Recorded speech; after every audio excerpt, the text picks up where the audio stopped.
habíamos estado viendo esto de las curvas suaves a trozos, curva simple a través de comprender cuando una curva no es simple. A este gráfico lo agrandé un poco para que se viera mejor, me había quedado chiquitito. Sí, bueno, la regla de Barrow o el teorema fundamental del cálculo que nos sirve para zafar cuando tenemos que integrar una función que es analítica y evitarnos el cuenterío. El ejemplo que acá, bueno, a esto lo mejoré un poco porque yo les había resuelto esta parte de acá, o les mostré la resolución, que era esta, y en esta parte se las había hecho a mano. Les había hecho hasta acá, no les había dicho cuánto daba esto. Entonces, fíjense, bueno, utilizando el tema fundamental del cálculo, esto sale en un renglón, o en un renglón acá en las diapositivas, mientras que haciendo sustitución, es decir, usando la parametrización, bueno, lleva un par de cuentas y convengamos que hay algunos pasos intermedios que yo no muestro acá, porque para pasar de acá donde les estoy marcando, acá no es trivial.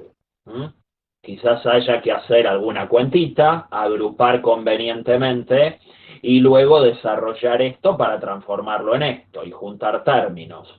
Entonces acá lo que aparenta estar en 3 renglones podría perfectamente estar en 5 o 6 renglones porque hubo pasos intermedios que yo omití. ¿Sí? Entonces, bueno, acá es todo bastante directo, ¿sí? En el caso de teorema fundamental del cálculo.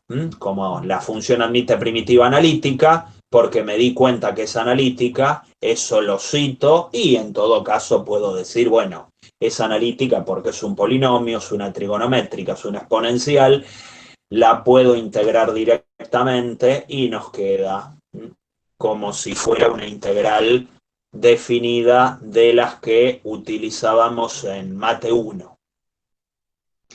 Bien, luego lo de curva cerrada, que también estuvimos viendo algunos ejemplos, que cuando la función era analítica en el interior de la curva cerrada también la integral nos daba 0.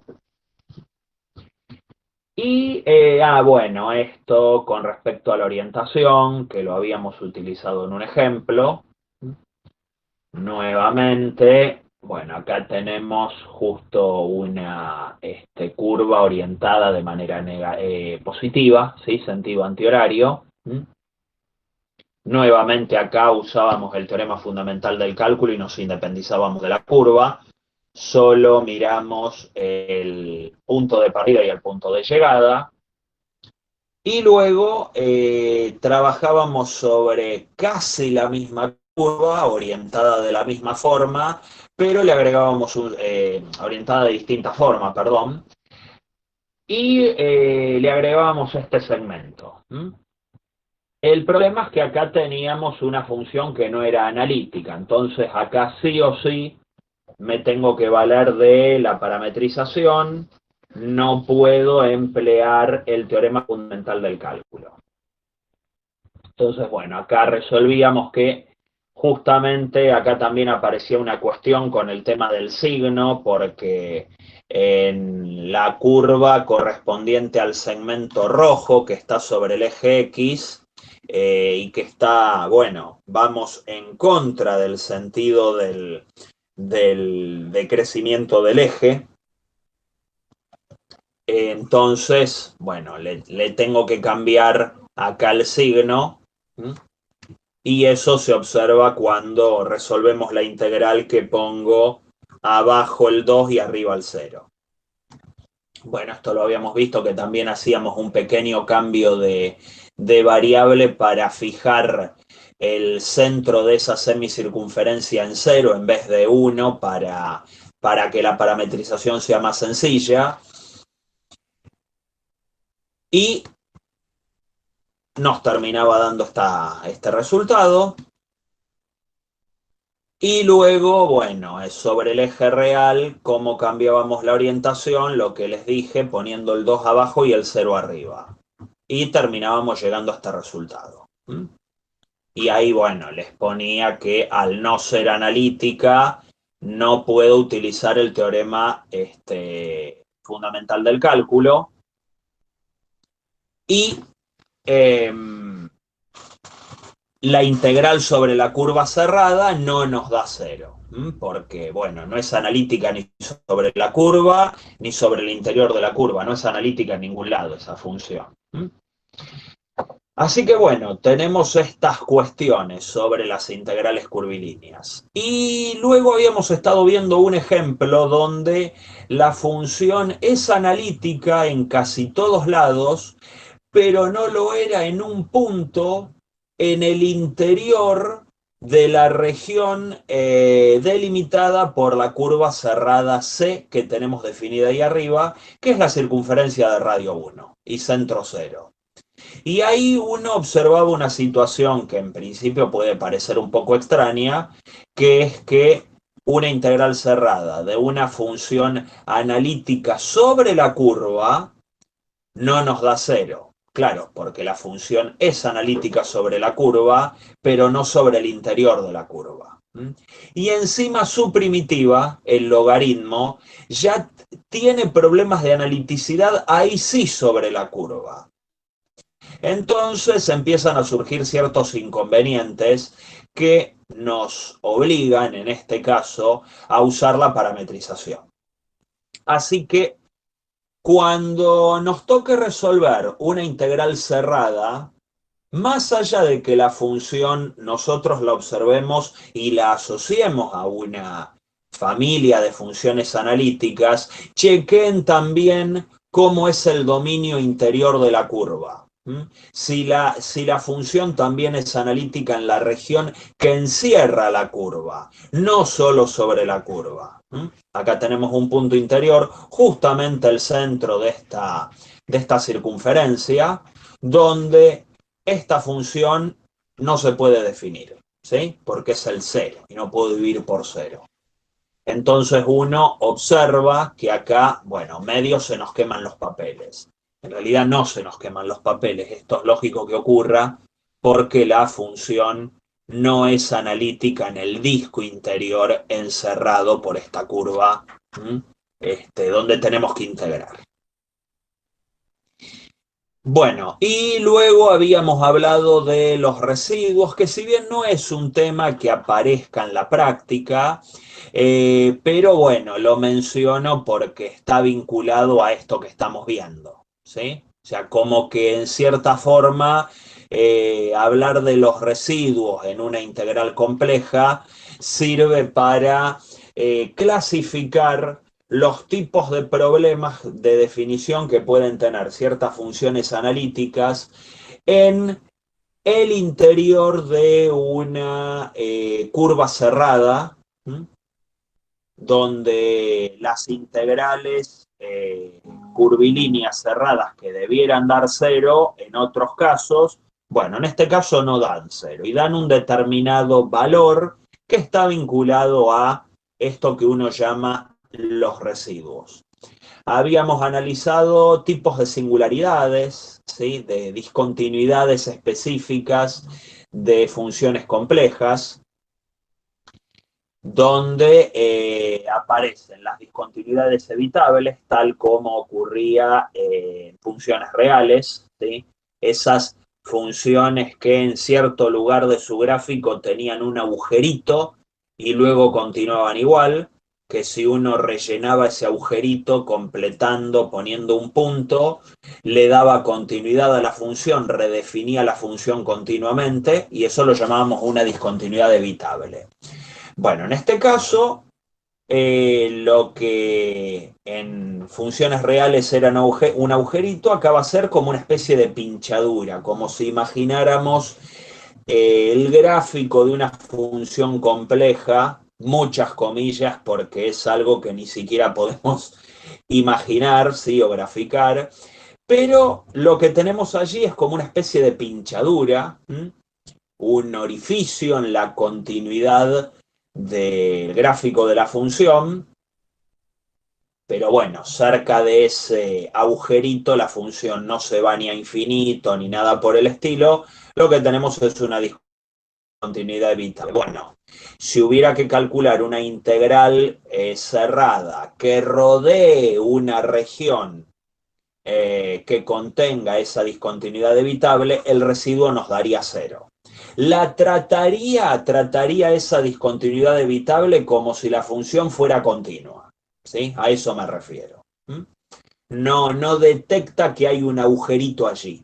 Entonces el residuo, cuando calculamos la integral cerrada esta que vimos antes, cuando calculamos esta integral cerrada sobre una curva C que eventualmente pueda contener a esa discontinuidad evitable, el residuo nos va a dar cero, como pasa con las funciones que son analíticas en el interior de la curva.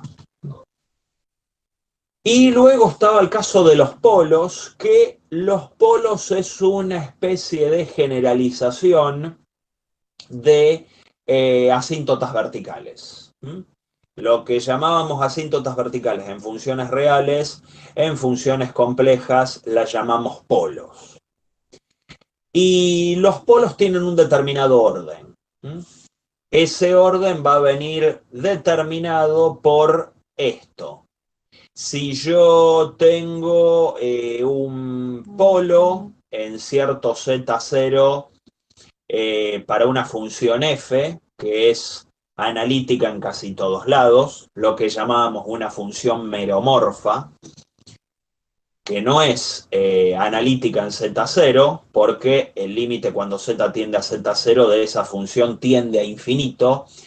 Entonces, el polo en Z0, vamos a decir que es de orden n, si yo calculo el límite de esa función multiplicada por cierta potencia de z menos z0 a la n, si ese límite me termina dando un número complejo no nulo, vamos a decir que esta potencia que aparece acá, esta potencia natural entera, es el orden del polo Z0.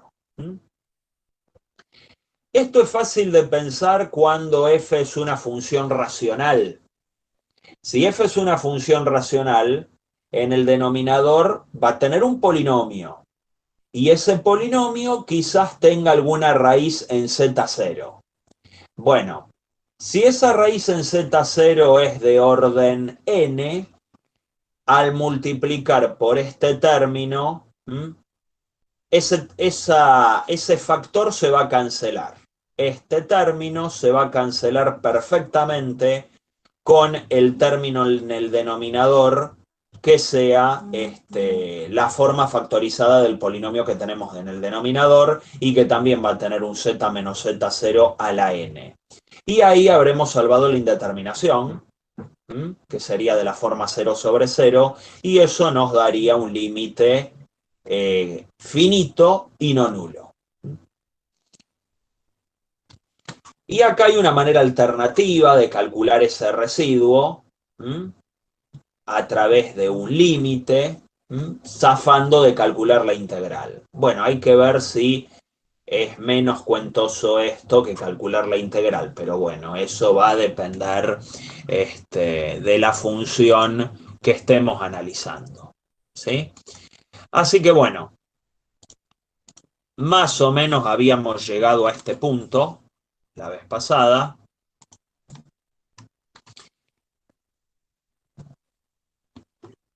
Comentábamos lo del residuo de las funciones enteras, que daba 0, bueno, es un poco lo que habíamos comentado antes.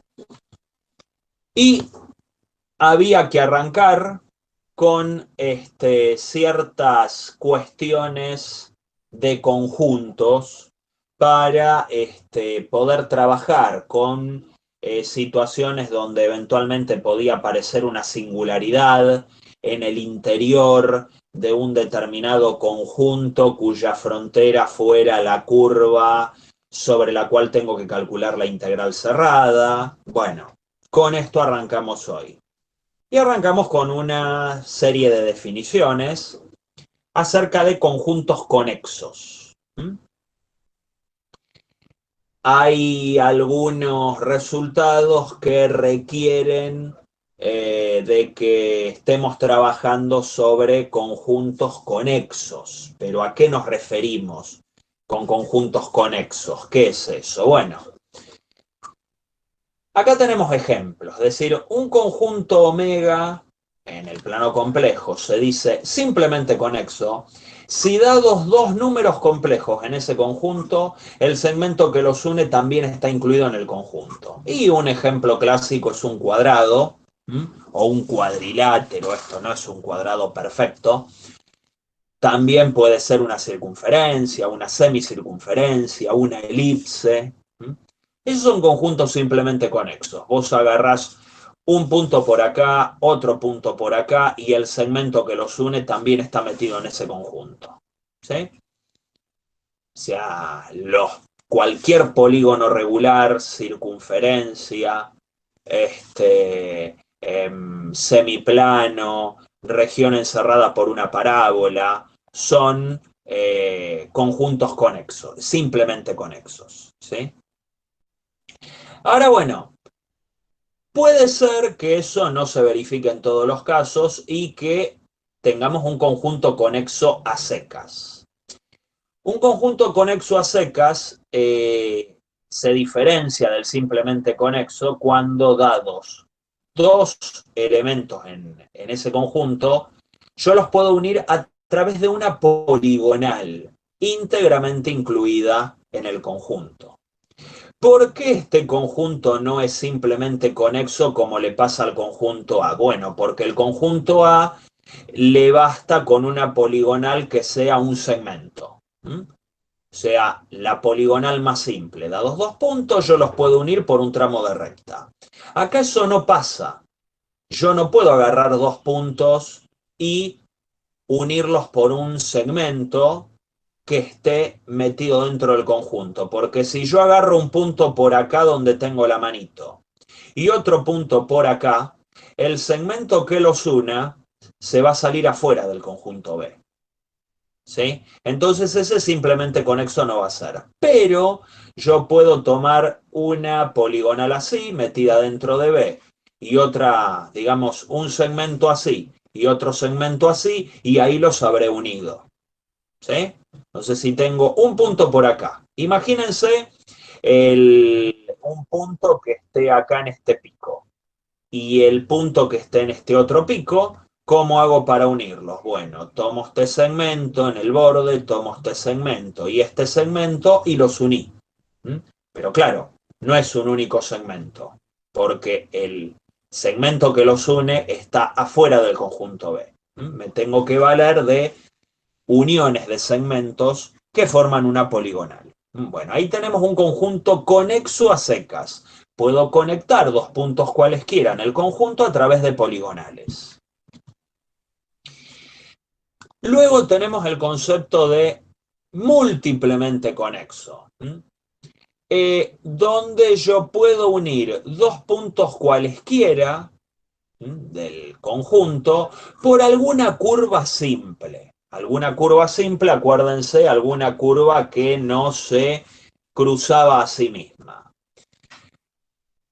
Entonces uno acá tiene un conjunto múltiplemente conexo. ¿Sí? ¿Por qué razón? Bueno, porque si por ejemplo tengo un punto por acá donde tengo la manito, acá en el, vamos a decir, en el segundo cuadrante, y otro por acá, yo podría unir esos puntos por un tramo de circunferencia o por una curva, una parábola. Entonces los puedo unir así. Acá tampoco me sirve un segmento porque el segmento se saldría del conjunto, atravesaría ese agujero interior que tiene el conjunto. Pero los puedo conectar a través de una curva que haga así. Entonces con esa curva viene el interior del conjunto C, puede ser un tramo de circunferencia, un tramo de parábola, puedo unir los elementos sin escaparme del conjunto. Eso es múltiplemente conexo. Múltiplemente conexo en cierta forma como que incluye al caso conexo que hemos visto antes, porque yo a dos puntos cualesquiera también los podría unir por una curva suave. Pasa que no ocurre en todos los casos. ¿Mm? Yo no sé si me puedo definir una curva suave sencilla para unir este pico con este otro. Sí, una poligonal, que no es una curva suave. ¿Mm? Pero bueno, en este caso me puedo valer, sí, de curvas suaves, es decir, derivables, a cuya parametrización es derivable en todos los puntos, donde la derivada de la parametrización sea distinta de cero, ¿sí? Entonces, bueno, ese es el caso múltiplemente conexo. Y luego, un conjunto es no conexo o disconexo, bueno, cuando existen pares de puntos interiores del conjunto que yo no puedo unir ni con curvas simples, ni con segmentos, ni con poligonales en el interior del conjunto. Si yo agarro un puntito acá, en esta circunferencia, y otro puntito acá, para unirlos de la manera que sea, me tengo que escapar del conjunto. Para unir este con este, me tengo que escapar necesariamente del conjunto. Sí puedo unir dos que estén acá, sí puedo unir dos que estén en este otro compartimiento, pero dos puntos que estén uno en cada compartimiento no los puedo unir de ninguna forma sin escaparme, ¿sí?, al exterior del conjunto. Entonces, bueno, esas son las definiciones acerca de conjuntos conexos y conjuntos no conexos y las sutilezas que existen dentro de los conjuntos conexos, que si es múltiplemente conexo, simplemente conexo, sobre todo por si lo ven en el apunte teórico o en algún libro, que requieren de ciertas condiciones sobre el conjunto, sobre la calidad de conexión del conjunto, para establecer determinados resultados, ¿sí? Se refieren a cosas como estas, ¿sí? De qué manera puedo unir o no dos puntos del conjunto con algún tipo de curva que también esté metida en el conjunto. Bueno, y en base a esto hay un resultado interesante, que es la llamada fórmula integral de Cauchy. Un resultado interesante y por ahí uno lo ve y no le suena que por qué vale eso, pero vale. Nuevamente el amigo Cauchy metiendo algún resultado en nuestra materia. Supónganse que tenemos una función analítica en un conjunto abierto y simplemente conexo. Conjunto que dos cualesquiera de sus elementos yo los puedo unir por un segmento. Ese conjunto abierto y simplemente conexo lo llamamos D. Y sea un punto Z0 en ese conjunto abierto y simplemente conexo, y una curva cerrada, recorrida en sentido antihorario, que en su interior, en su región interior, encierre a Z0. Entonces vale lo siguiente. Esta función en Z0, pensé que tiene que ser analítica, sí, le tengo que pedir eso, va a ser igual a 1 sobre 2pi por la integral sobre la curva cerrada C de la misma f dividida z menos z0. Vale decir que f es analítica en z0. Lo que ocurre acá es que, bueno, acá esto, así como lo veo, ya deja de ser analítico en Z0 porque no puedo evaluar esto que tengo acá en Z0 porque justamente en el denominador tengo Z menos Z0. Estaría dividiendo por 0. Pero, sin embargo, si yo integro eso sobre la curva cerrada C y multiplico eso por 1 sobre 2pi, esto claramente se vincula a la teoría de los residuos, me termina dando lo que vale la misma f en Z0, ¿sí?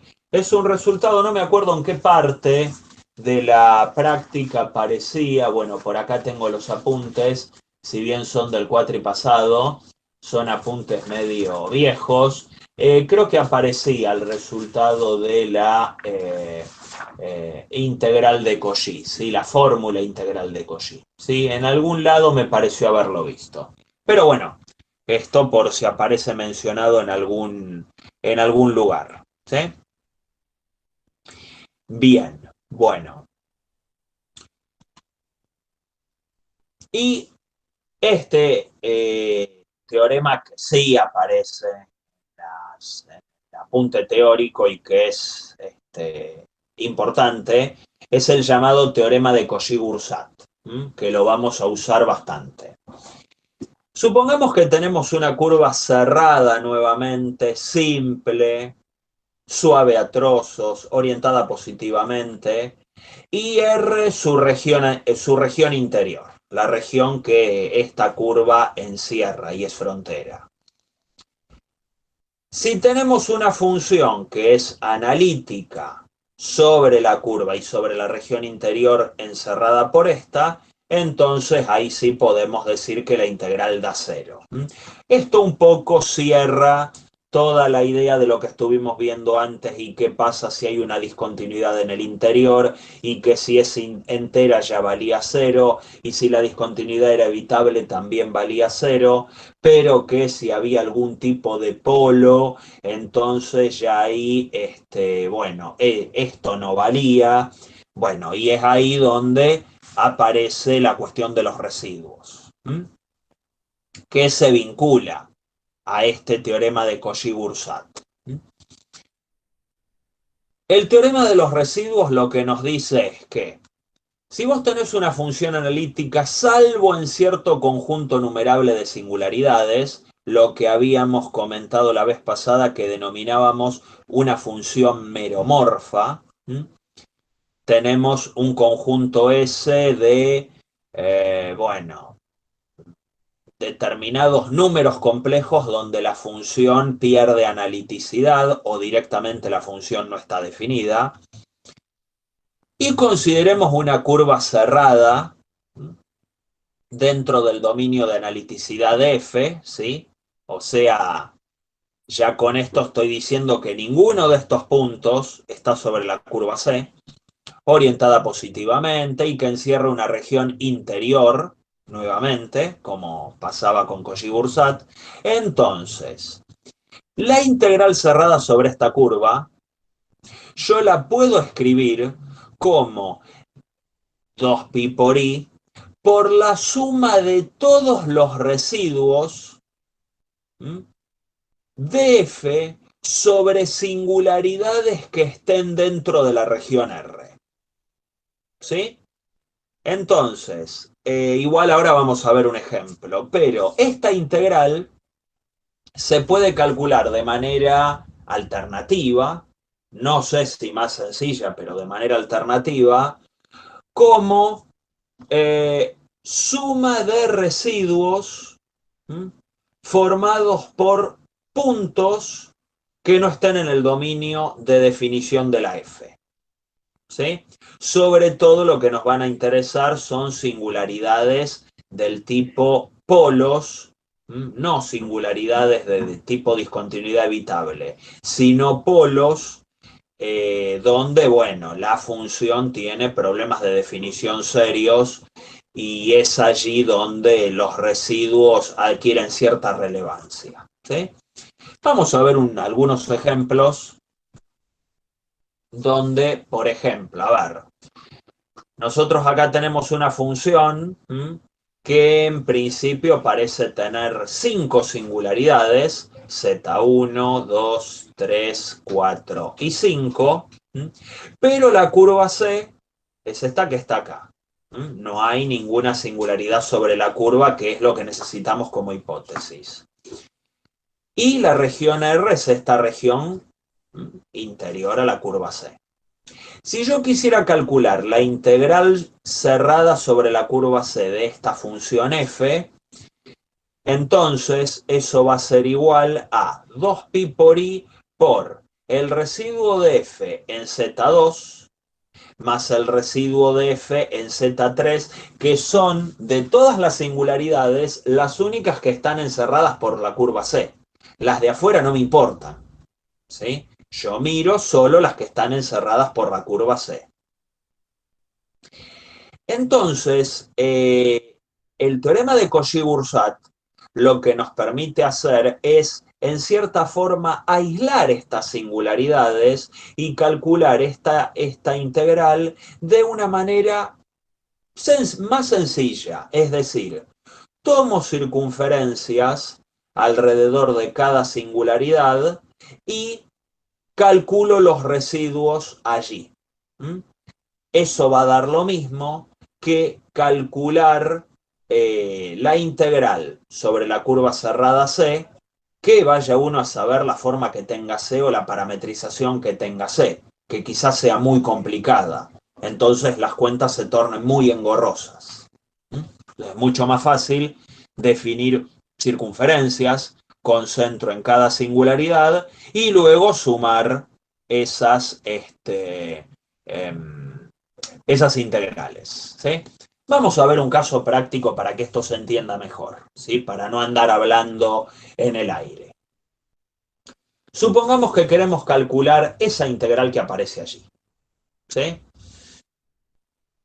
Tenemos una función racional, un cociente de polinomios, como pueden ver, y la curva C es la circunferencia centrada en 0 de radio 2, orientada positivamente, es decir, en sentido antihorario.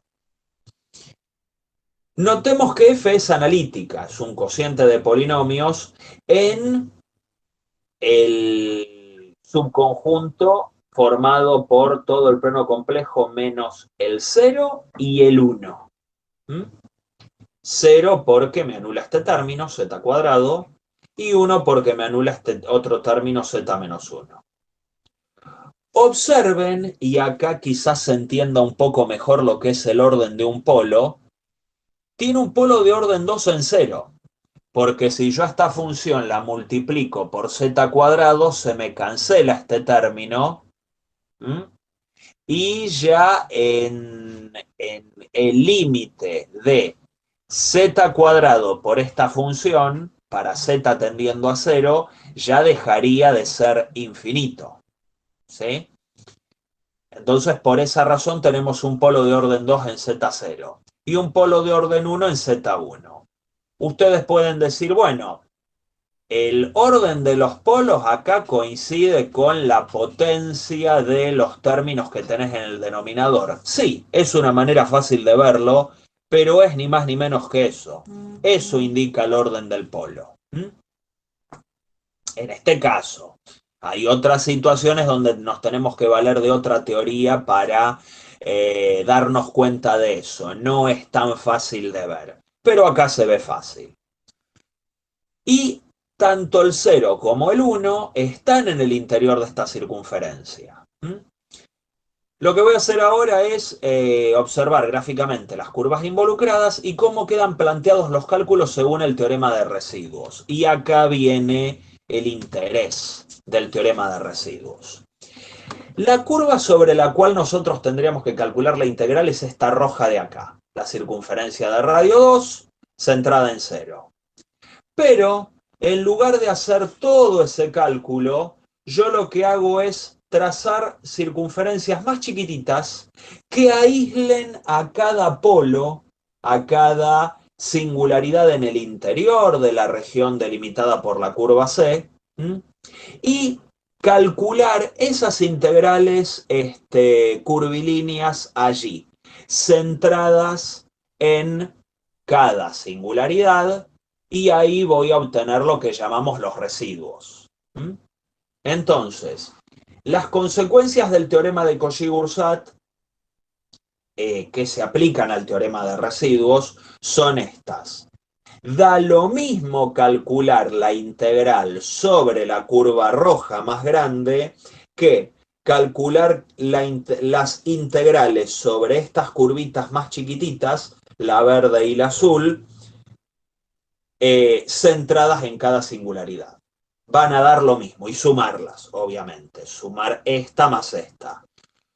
Ustedes dirán, pero bueno, son dos integrales en lugar de una, pero al aislar cada singularidad, como que me centro en una y no me preocupo por la otra. ¿Sí? Ahora van a ver en la resolución. Cuando yo calcule sobre la curva grande, me tengo que seguir preocupando por las dos singularidades que tengo adentro.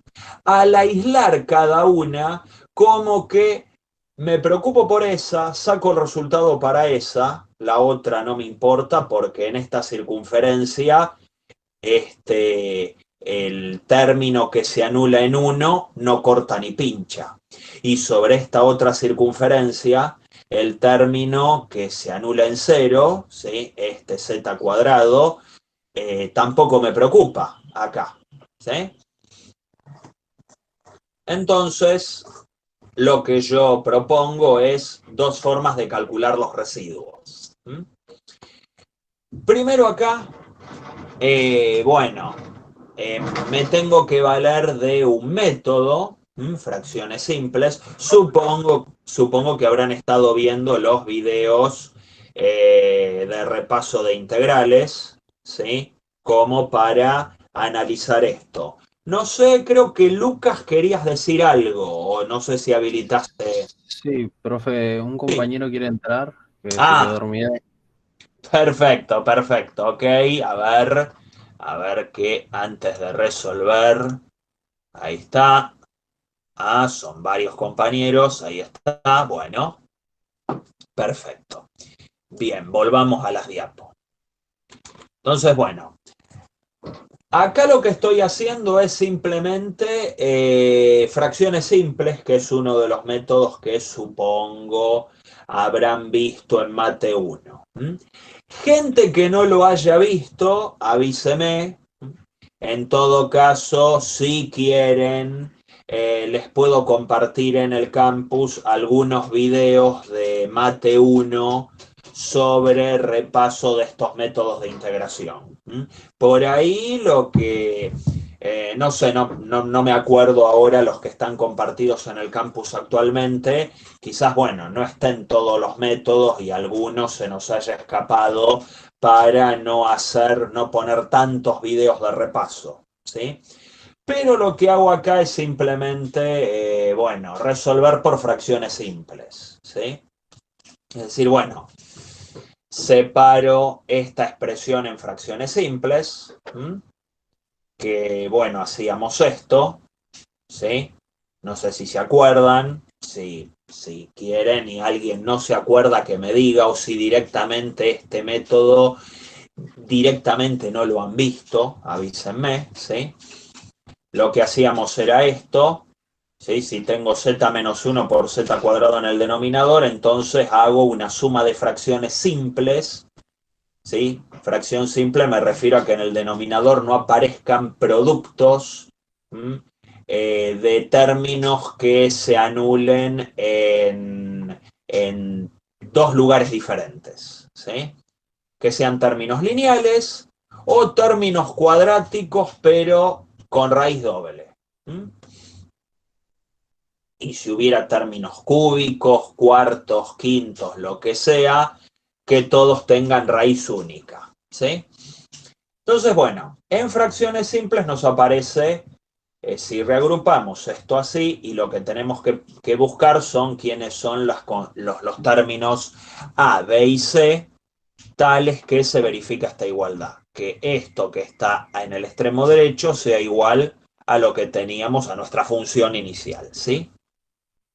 Entonces, bueno, lo que hago es darle distintos valores a z. Por lo general arranco con valores fáciles. Cuando z es 1, se tiene que anular el segundo y el tercer término, con lo que nos deja expresado quién es A. Cuando z es igual a 0, se tiene que anular el primer y segundo término. Estos valores los determino yo porque esta igualdad se tiene que verificar, como ven, para cualquier z.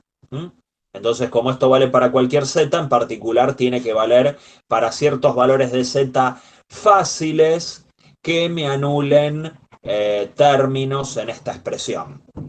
Entonces, cuando z es igual a 0, lo que tenemos es, se anula el primero, el segundo término, me sobrevive el tercero y ahí sacamos c. Y bueno, como el segundo término tiene combinación de los dos, se me anulan ambos que elegí, lo que tengo que hacer es agarrar cualquier otro z y ahí poder sacar b, sabiendo que ya hemos calculado tanto a como c. Entonces agarro otro valor fácil, agarré el -1. Ustedes dirán, bueno, ¿por qué no agarraste el 2? Si quieren agarran el 2, el 3, el número que se les antoje. Incluso pueden agarrar el número i, ¿sí? Si les parece más fácil. Yo lo hice con números reales. Entonces, bueno, como esto tiene que valer para cualquier z, hago la cuentita, ya sé quiénes son A y C, A es 2, C es -1, con lo cual me cambia el signo, y termino obteniendo que B es -2. O sea que la función que teníamos al inicio se puede descomponer en fracciones simples de esta manera, ¿sí? ¿Se acuerdan de este método? ¿Se lo olvidaron? ¿No lo vieron nunca? ¿Qué me pueden decir? Lo vimos, fracciones simples lo vimos. Creo que lo usamos en muy pocas, o por lo menos yo en muy pocas ocasiones, así que no lo tengo tan fresco. Ok. Yo no sé si hay entre ustedes gente que directamente no haya visto y se entera por primera vez de la existencia de este método de integración. ¿Qué es un método de integración? A ver, entre comillas. En realidad yo lo que hago es, o sea, la integral la termino calculando, si nos mudamos a Mate 1, yo a la integral la termino calculando de manera directa, lo que simplemente hago es reescribir la función que tengo que integrar, nada más. Y luego integro esto que por lo general está conformado por términos donde se integra directamente. En Mate 1, bueno, terminábamos utilizando logaritmos corridos o, bueno, potencias negativas de la X y ya está. En análisis complejo, en integrales complejas, el uso del logaritmo, bueno, da cierto repelús. Por la definición tan espantosa que tiene el logaritmo complejo, ¿sí?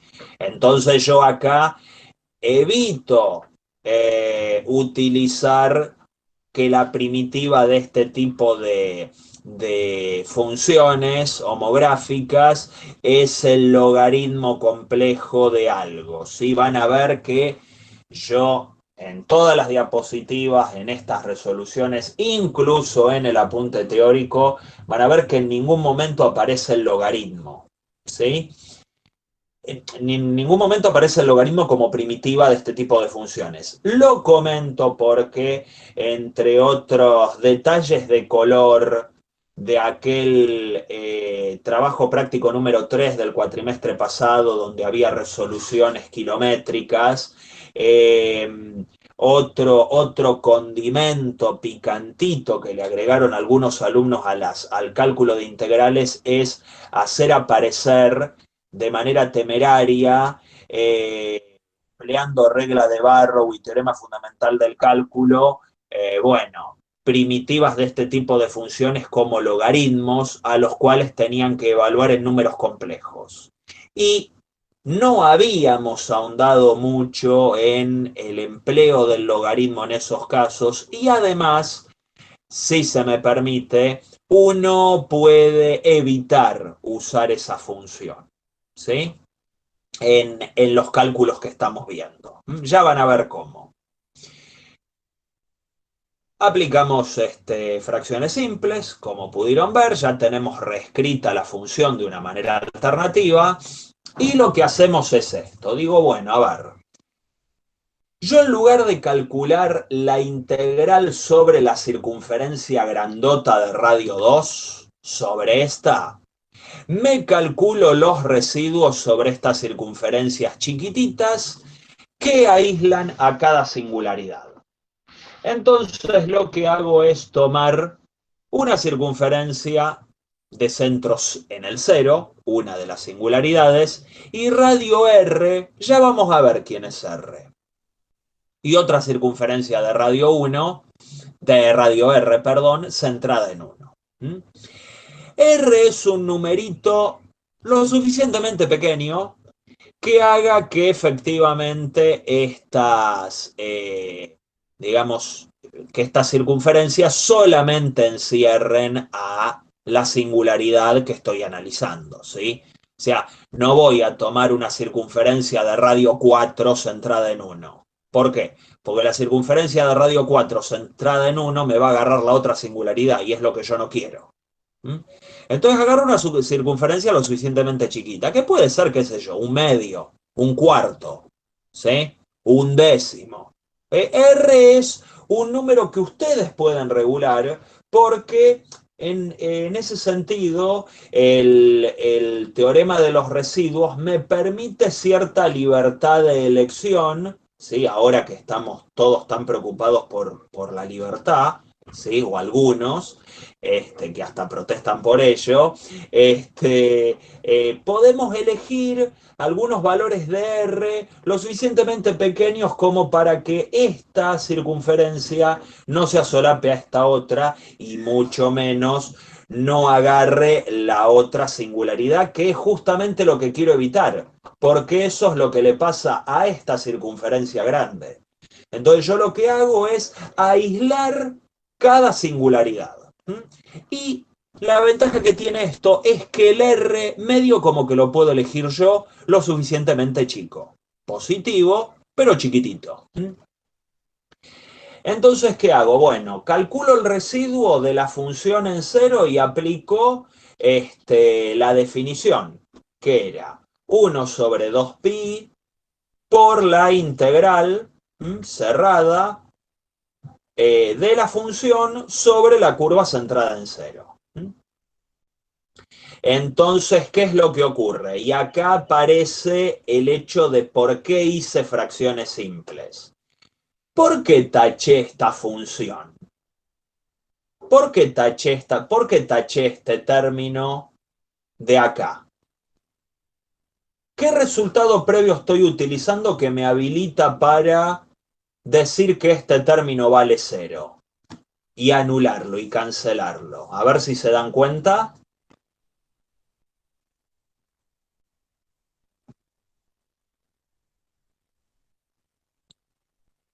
Eso es lo que le da sentido al hecho de haber aislado las singularidades y luego haber escrito en fracciones simples. ¿Por qué afirmo que esa integral vale 0 sobre esa curva? Fíjense que estamos integrando sobre C0, sobre la curva centrada en 0, que no agarra al 1, ¿sí? Entonces, ¿qué ocurre con esta integral?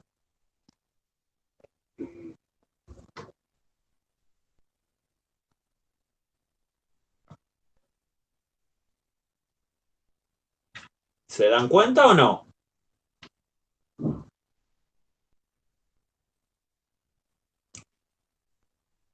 ¿Cómo es esta función en el interior de esta curva? En la región encerrada por esta curva. ¿Cómo es esta función? 2 sobre z menos 1. ¿Cómo es?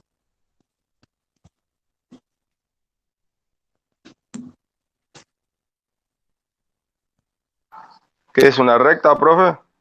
No, precisamente no, es homográfica. Por ahí, bien, me contestaron correctamente. Bien, Pablo. La función esa es analítica. Esta función que tienen acá tiene problemas en 1 Y yo por eso aislé las singularidades, porque el pedacito, sí, el término, mejor dicho, el término en fracciones simples que yo pude separar, que tiene problemas en el 1, porque el denominador se anula en 1, es analítico acá adentro, es analítico cerca del 0, porque al ser una circunferencia de radio pequeño, no le importa lo que pase en 1, en 0 y en esta región interior no le ocurre nada, entonces perfectamente ese término lo puedo anular, puedo utilizar el teorema de Cauchy-Boursat.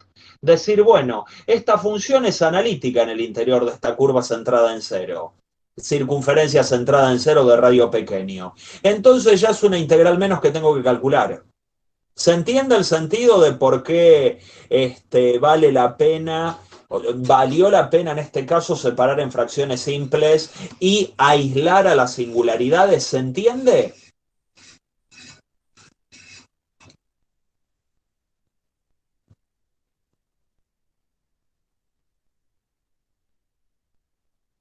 Entonces fíjense que lo que en principio iban a ser 3 integrales, bueno, terminan quedando 2.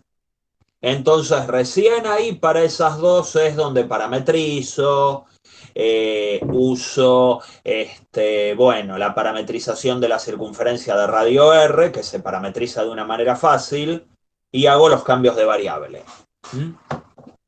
Bueno, a ver, fíjate que vos tenés, Guadalupe, la función 2 sobre z menos 1, ¿sí?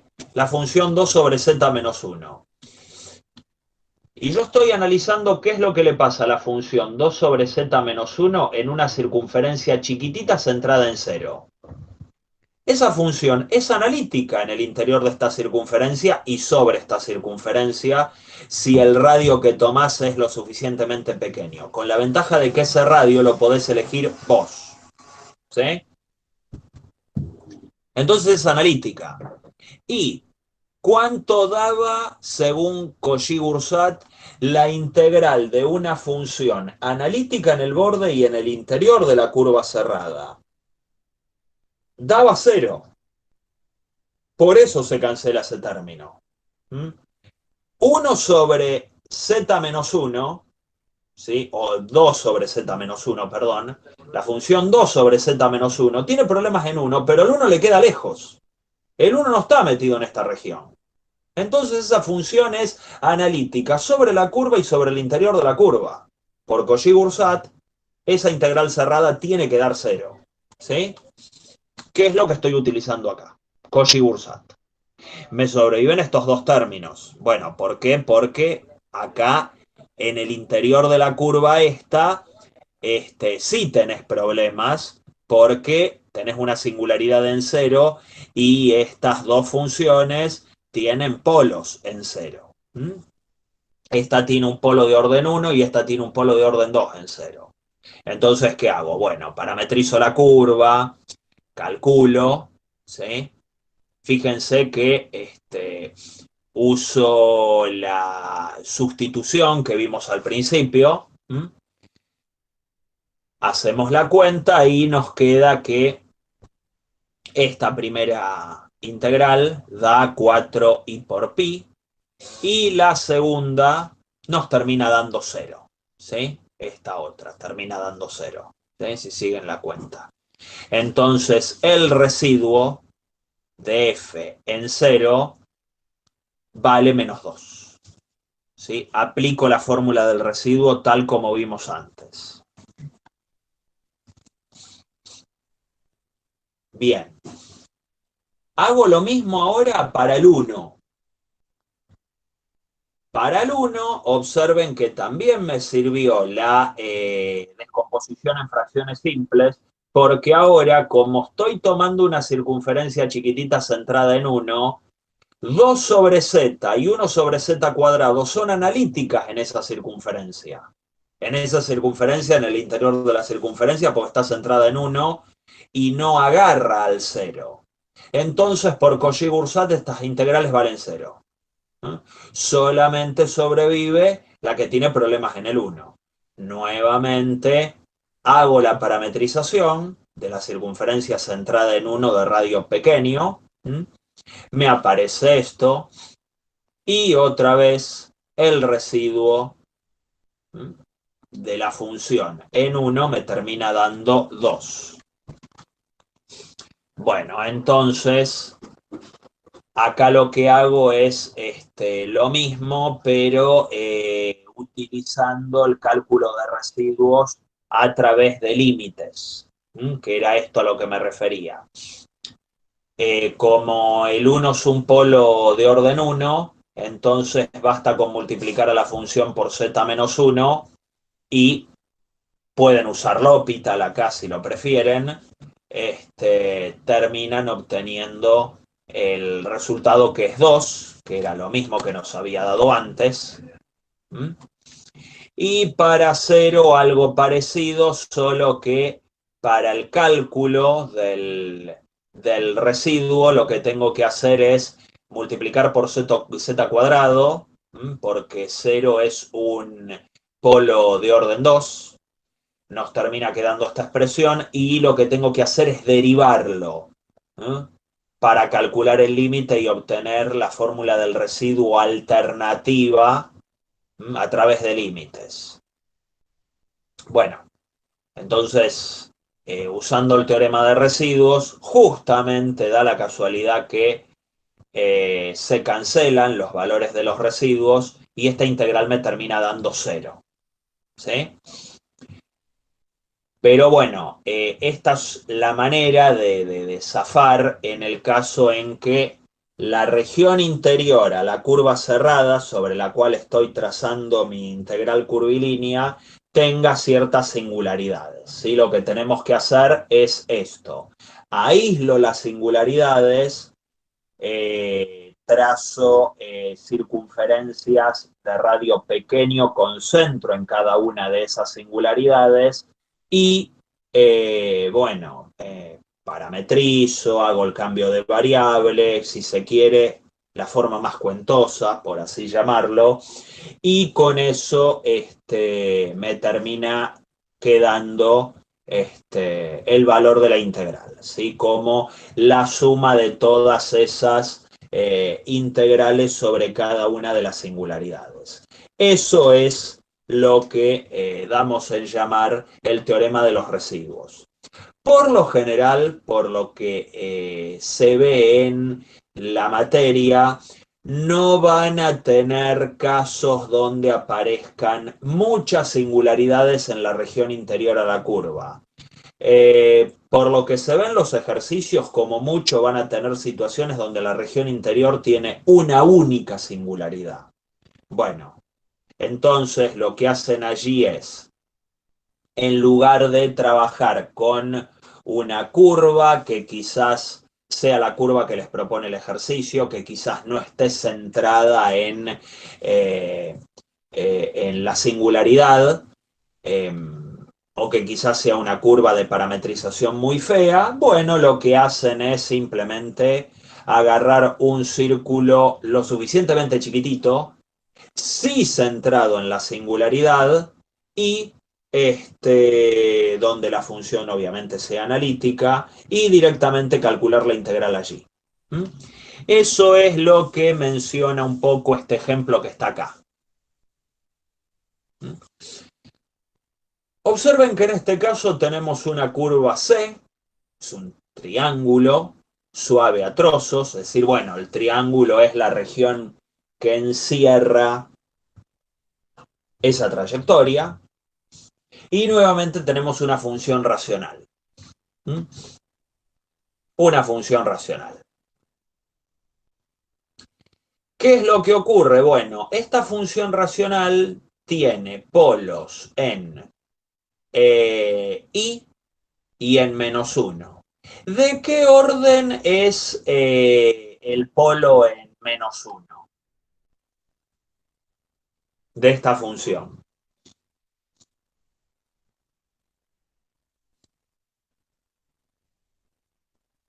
¿De qué orden es el polo en -1? A ver si es fácil darse cuenta.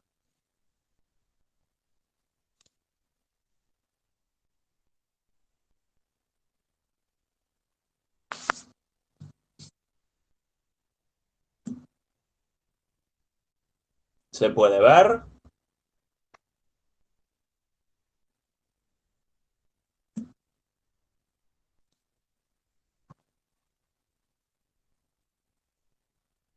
¿Se entendió la pregunta?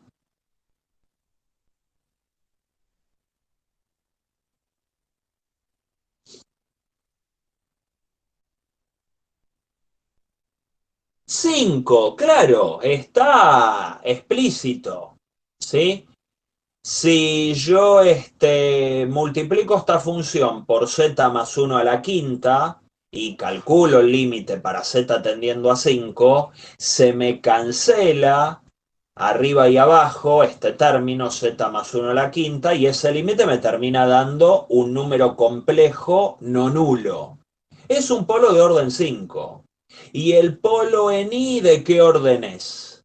El polo en el número i. ¿De qué orden es?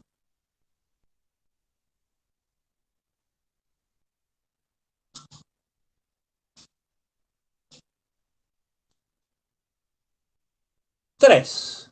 Ahí está, tres.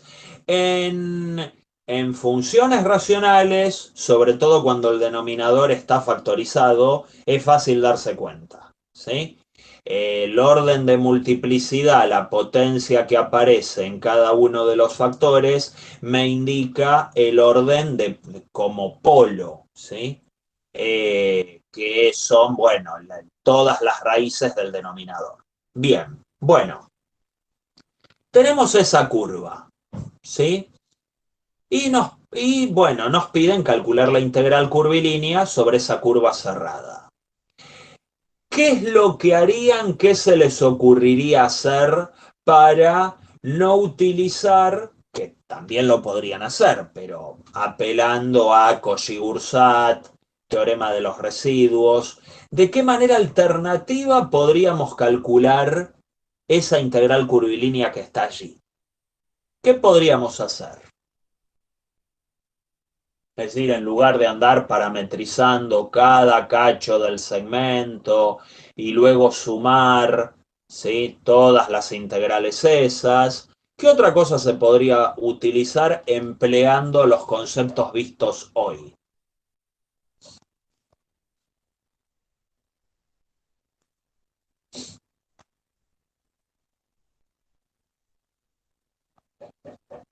Calcular el residuo en Z1. Muy bien. Fíjense que solamente en Z1, porque Z0 está fuera de la región interior, fuera del triángulo. Entonces a este no le doy bola, porque no me preocupa. La única singularidad encerrada en el triángulo, que es la región interior a la curva C, es el número I, que yo he representado con el nombre Z1. Entonces, en ese caso, es lo que hacemos. Acá hay otro detalle aparte que no, bueno, no se los dije, la curva está orientada de manera negativa, a favor de las agujas del reloj. Eso explica por qué acá le pongo el menos, ¿sí? Se observa que I es un polo de orden 3 de la función y se encuentra dentro de la región encerrada por la curva C.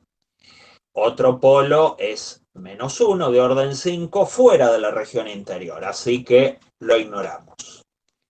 Como C está orientada en sentido horario, debo cambiarle el signo al resultado, por eso el menos. Y el único residuo que me importa es el del número I, que está en el interior del triángulo.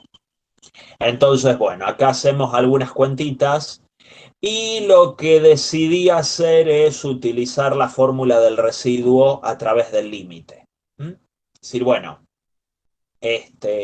aplico la formulita esta de hacer la derivada hasta el orden de polo menos 1, la derivada de orden 2 en z, como es todo analítico, derivo normal, de que de z menos 1 al cubo por la función, cosa que vuele este término, que es efectivamente lo que queda acá, y eso lo derivo hasta orden 2. Que, bueno, créanme, queda esto, omití algunos pasitos intermedios.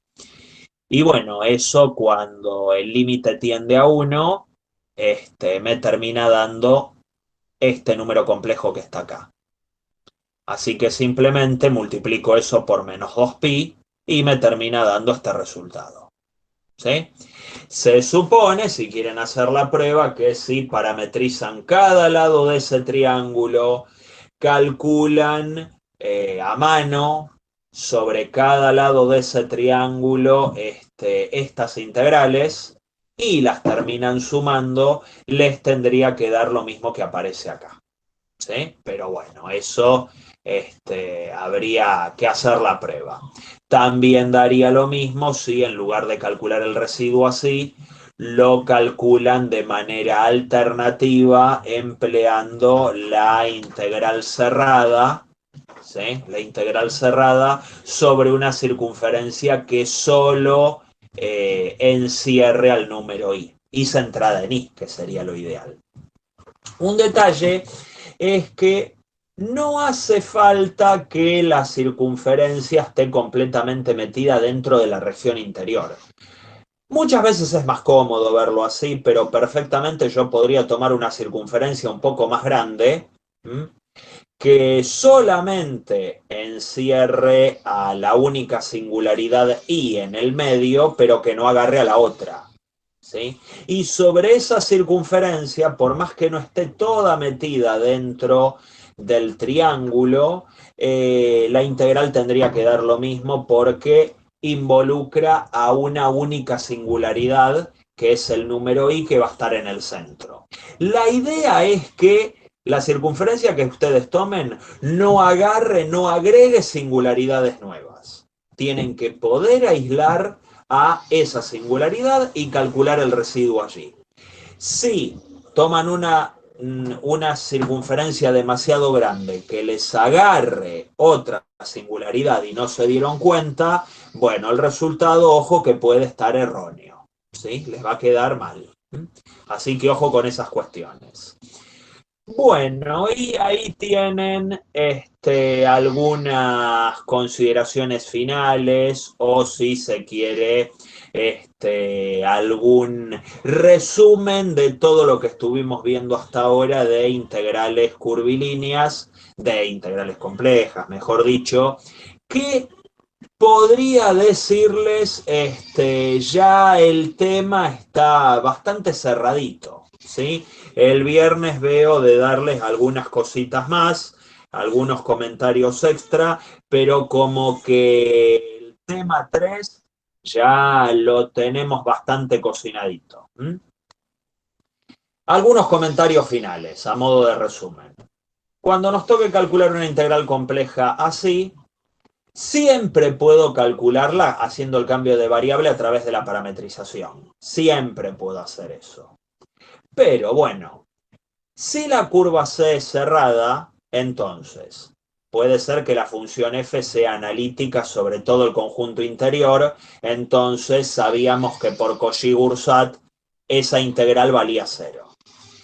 Si f es analítica sobre C, pero tiene algunas singularidades en el conjunto interior a C, puedo calcular eso a través del residuo, aislando cada singularidad.